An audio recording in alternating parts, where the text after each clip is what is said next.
Now, this week, I spoke to Mark Sleboda. He's an international relations expert based in Moscow.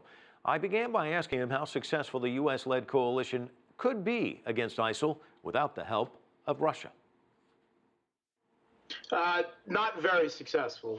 Not successful in the long term, and there will be repercussions for U.S. advances on Raqqa.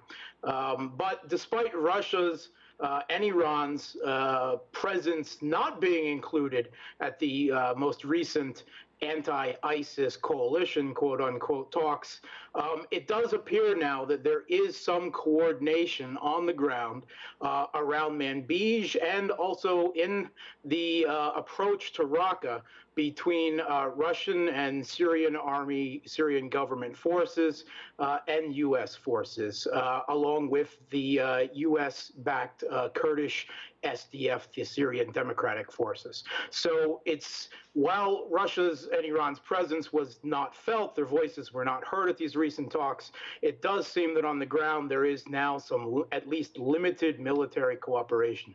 Talk to me about Russia's plan to defeat ISIS. What does that look like? Well, Russia has not been focused solely on ISIS. They have, from the very beginning, adhered to the UN Security Council resolutions calling for member states to combat ISIS and Al-Qaeda and all forces associated with them. That pretty much includes the breadth of the forces fighting against the Syrian government across Syria. They are all, in one way or another, allied with Al-Qaeda, its various subsidiary branded forms, and ISIS. Russia recently retook the Palmyra, Russia and the Syrian government forces, of course, recently retook Palmyra from the forces, and they are now working on the same bank of the Euphrates River with U.S. forces and their Kurdish allies on the approach to Raqqa.